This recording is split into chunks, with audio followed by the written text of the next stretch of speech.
ধূপপানি ঝর্ণা 15টা প্রবাহ সাধারণত বর্ষার সময়ে সক্রিয় থাকে। এখন মাত্র 2টা প্রবাহ সক্রিয় আছে। পানি একেবারে কমেই গেছে, হয়তোবা আর 2 সপ্তাহের মধ্যে ঝর্ণার পুরাটাই শুকায়া যাবে।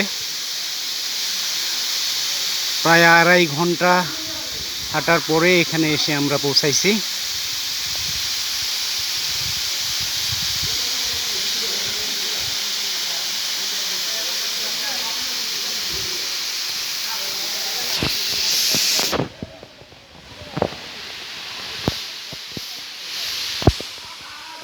ধূপপানি ঝর্ণা বিলাইছড়ি।